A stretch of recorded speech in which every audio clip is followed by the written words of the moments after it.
मुस्लिम समाज चाहता है कि वो सार्वजनिक रूप से माफ़ी मांगे, लेकिन मैं चाहता हूं कि अगर आम आदमी पार्टी 1-2 दिन और हैं, नॉमिनेशन चालू हो चुके हैं, अपना प्रत्याशी बदल देती है तो मैं आम आदमी पार्टी के साथ हूं। अगर आम आदमी पार्टी प्रत्याशी नहीं बदलती है तो हमसे जो विरोध हो सकेगा मैं वो विरोध करूंगा। इस मुद्दे पर मैं आपको एक बात बताता हूं कि देखिए, ये बात वकार साहब ने बिल्कुल सही कहा कि संविधान हर किसी को अपने अपने भावनाओं का ख्याल रखने की इजाज़त, सेंटिमेंट्स की इजाज़त देता है। लेकिन अगर आप एक विधायक होते हुए भी, जनप्रतिनिधि होते हुए भी, और आप लोकसभा की तैयारी कर रहे हैं, चुनाव की तैयारी कर रहे हैं, आप किसी एक समाज की, अल्पसंख्यक समाज की भावनाओं का ख्याल नहीं रख सकते, इस तरीके से तिरस्कार करेंगे और मजाक उड़ाना, ये एक नियत, हंसते रहना, मुस्कुराते, यानी आपको इंटेंशनली मालूम था, उसके बावजूद भी आप उसकी भावनाओं के साथ खिलवाड़ कर रहे हैं, तो ये निहायत शर्मनाक बात है।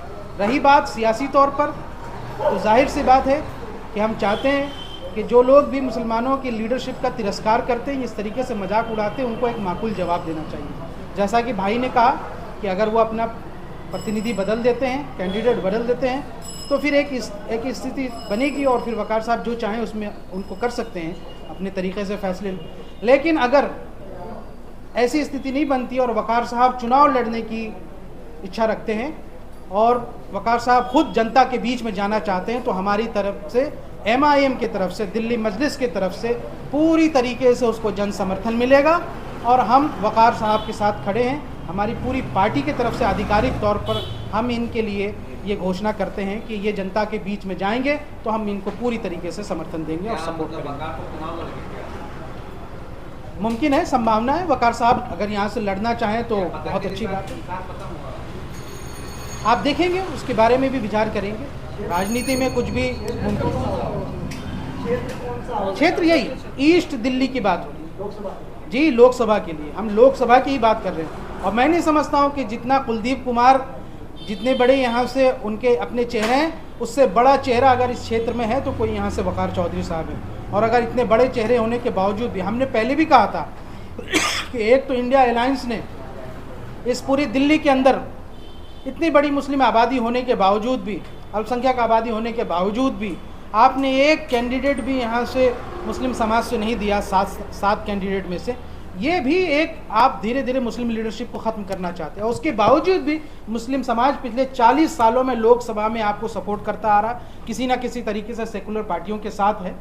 लेकिन ऐसी स्थिति में भी अगर आप उनके बड़े कार्यकर्ताओं के साथ इस तरह से घिनौनी हरकत करेंगे, तो मैं ये समझता हूँ कि ये सही वक्त है और माकूल वक्त है कि हमारे लोग आगे आएँ, लीडरशिप में आगे आएँ, जनता के बीच में आए, इस जमहूरियत में अपनी किस्मत आजमाएं। और ये संविधान आपको अधिकार देता है। और मैं तो चाहता हूँ, आप प्रेस वालों के बीच में बैठ के ये बातें कह रहा हूँ कि अगर वकार साहब जनता के बीच में जाना चाहेंगे, चुनाव की स्थिति में आएंगे, तो ऐसी स्थिति में मैं हमारी तरफ से पूरी तरीके से इनको समर्थन हासिल होगा। बाकी आप सवाल पूछ सकते हैं। देखिए, अभी इलेक्शन का मेरा फाइनल नहीं है, लेकिन जिस तरह से जन समर्थन मुझे मिल रहा है, मेरे यहाँ पे जैन समाज के बहुत सारे लोग आए, उन्होंने अपना समर्थन दिया। वाल्मीकि समाज के बहुत सारे नेता लोग आए मेरे पास में, और दलित समाज के बहुत सारे, जाटव समाज के बहुत सारे लोग आए, मुस्लिम समाज के बहुत सारे अलग अलग, अभी कल एक मुफ्ती संस्था बनी हुई है, उनके नुमाइंदे मेरे पास आए। तो सब लोग जिस तरह से समर्थन दे रहे हैं, तो कहीं ना कहीं मुझे लगेगा कि कुलदीप कुमार का विरोध नहीं हो रहा है, तो मैं अगर इलेक्शन लड़ना पड़ा तो मैं इलेक्शन ज़रूर लड़ूंगा। कुलदीप कुमार को, चूँकि लड़ाई कुलदीप कुमार की सोच से है, कहीं ना कहीं आम आदमी पार्टी और बीजेपी दोनों का चेहरा एक जैसा मुझे नज़र आ रहा है। आज का जो सिनेरियो बन गया है कि मुसलमानों को आप गाली दो और आप हीरो बन जाओ, तो दोनों पार्टी एक ही काम कर रही हैं। भारतीय जनता पार्टी का पहले से चलता हुआ एजेंडा आ रहा है, आज आम आदमी पार्टी ने भी शुरू कर दिया है। तो क्या मुसलमान सिर्फ वोट के देने के लिए रह गए? क्या मुसलमान इनकी बपोती है कि आइए बस वोट दीजिए?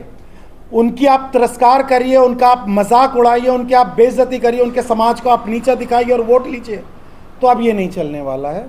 अगर इसके लिए मुझे इलेक्शन में आना पड़ा तो मैं इलेक्शन ज़रूर लड़ूंगा। आप लोगों का मैं सहयोग की उम्मीद रखता हूं कि आप लोग मुझे सहयोग करेंगे।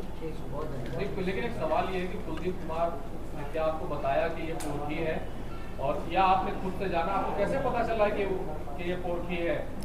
देखिए, मैं नॉनवेज का बहुत शौकीन हूँ और चिकन और मटन में फ़र्क समझता हूँ।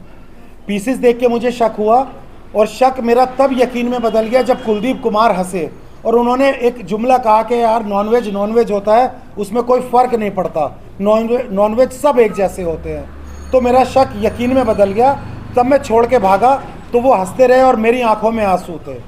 मैं बहुत निराश होकर वहाँ से वापस आया, इतना दुखी था कि मतलब मुझे बिल्कुल इस तरह का मेरे साथ कभी भी मजाक नहीं हुआ। मैं आम आदमी पार्टी से पहले दिन से जुड़ा हुआ हूँ, अन्ना आंदोलन का साथी हूँ। मैंने सींचा है इस पार्टी को, बनाया है मैंने।